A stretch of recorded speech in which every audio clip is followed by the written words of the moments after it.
Okay, welcome to my channel. I'm Aaron Lin. Okay, so 恭喜发财Happy New Year. Hope you what in 2025. Okay, so today I'm going to talk about, is there a limit to how high property price can go? I tell you something, I write a lot here, a lot.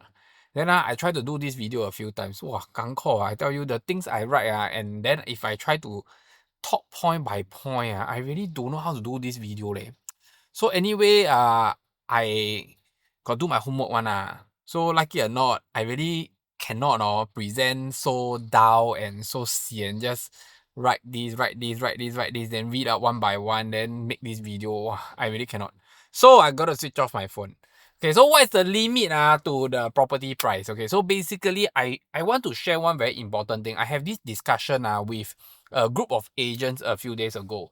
So I was saying that one very important thing that we have to understand is that Trump 2.0, which is now the new president, the second term, considered a second because the first term last time he was a president, then break, then later he come back again So the Trump 2.0 equals to expensive. Expensive means a lot of things will become expensive. Inflation will continue to be there, and a lot of crazy thing will happen So if you realize that the Federal Reserve already cut the rate, stop the rates, pause the rate cuts because they want to see what will happen, then they have started to implement tariff with many countries, do a lot of tax this, tax that, trying to make things more expensive. If you really go and listen to what the other finance YouTuber talk about in USA, they will share with you that this tariff thing is just going to make things more expensive, okay? So everything is just going to be more expensive.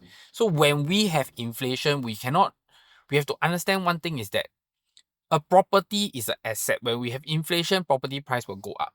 But one very important thing is that, is property price going up correct and healthy?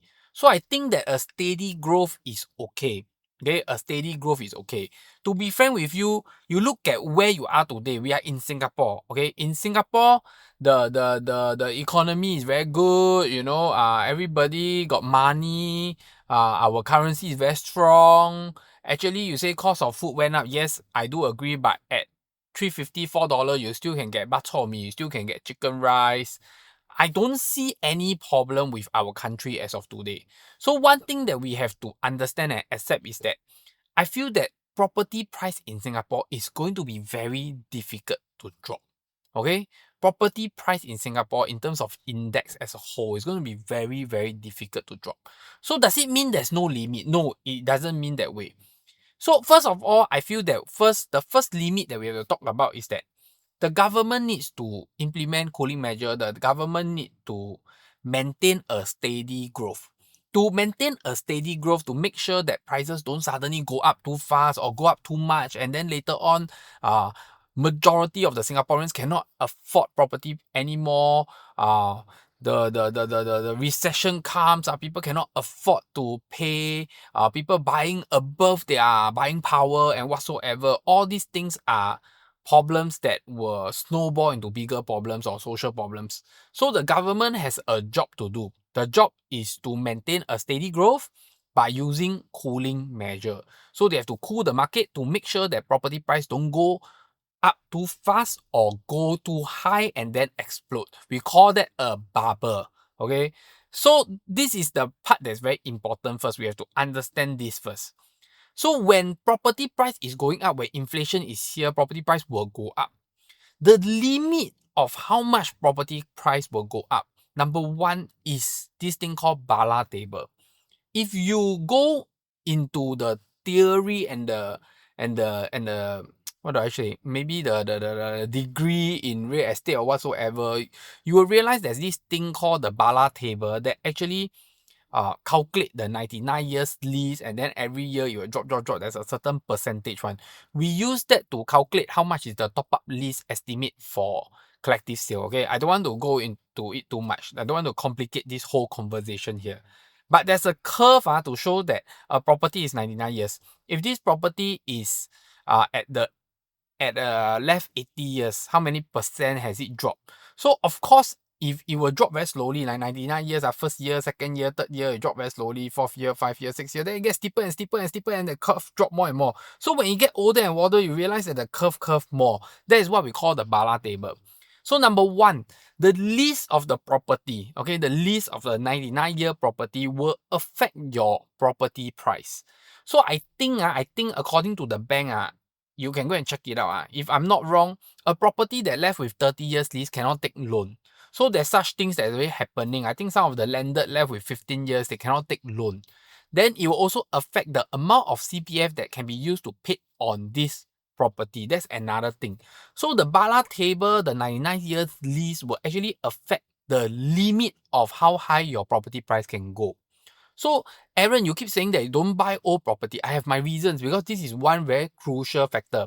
Now people tell me, hey Aaron, how about freehold? That's why I tell you all to buy freehold. That's why my akong lah, my ama lah, my father, mother tell me to buy freehold. Again, I want to share with you, yes, freehold have no Bala table because freehold is 999 years. 999 years, the Bala table doesn't activate. Maybe it activate the last 99 years, I don't know. But I haven't seen a 999 years Bala table lah.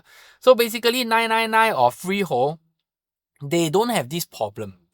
But the thing is, a property is a asset. A asset is a property is a physical item. A physical item. Okay.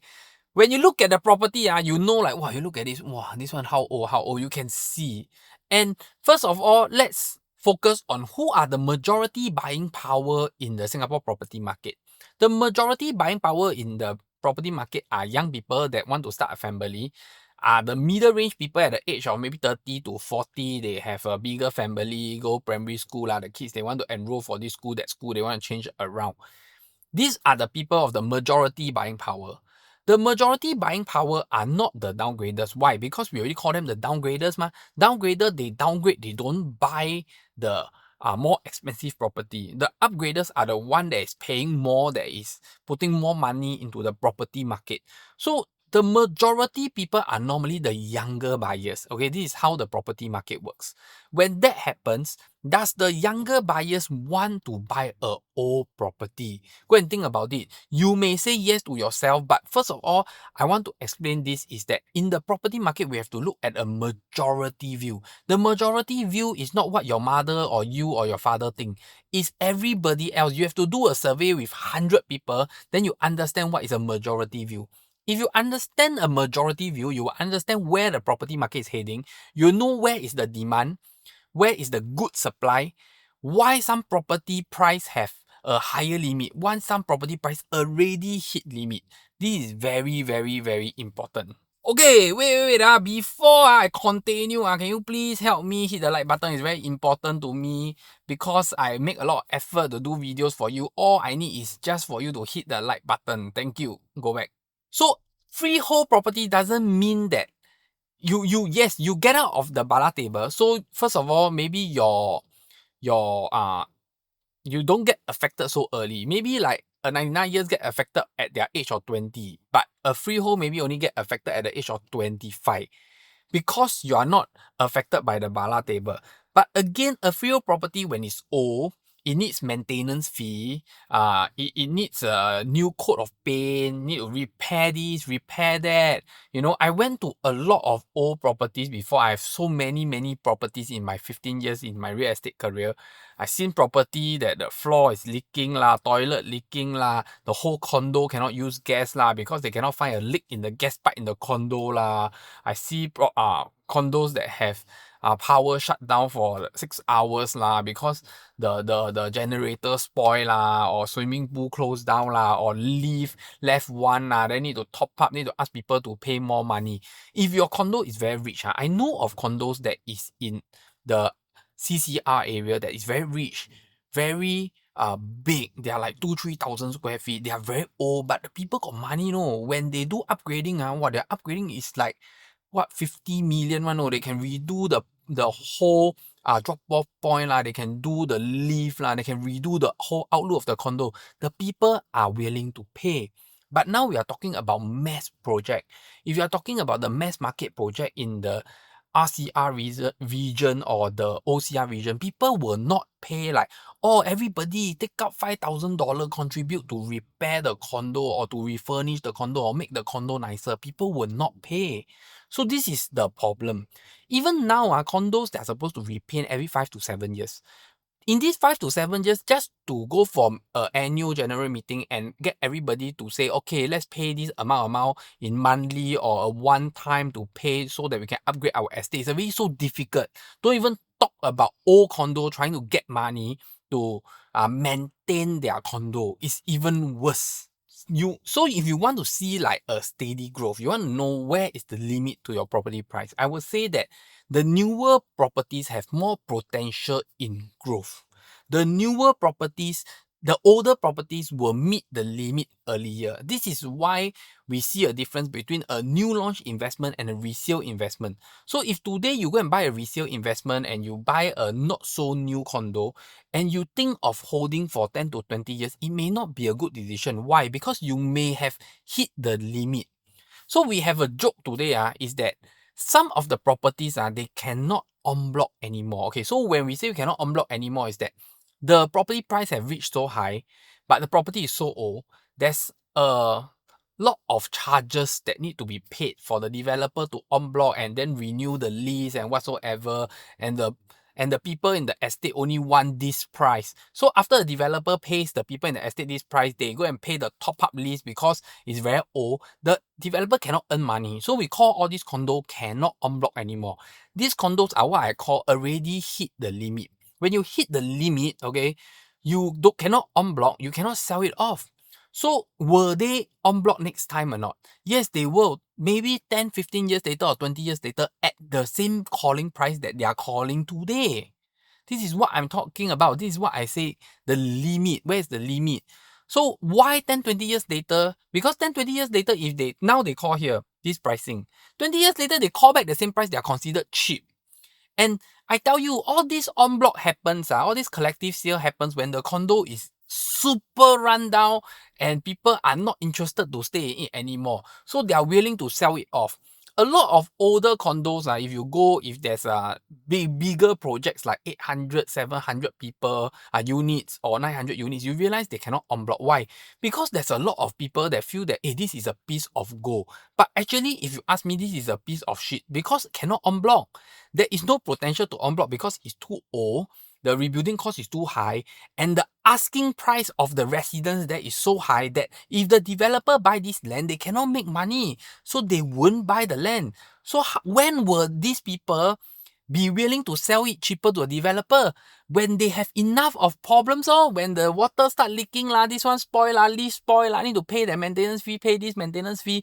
They cannot stand staying that condo anymore. They want to move out. That's where you see the condo has hit a limit and they have to sell at a lower price. A lot of en bloc that is successful within the last few years, you realize that they are successful because they have dropped price. They drop price to a price where the developer can see profit. So when that happens, then the developer will sell.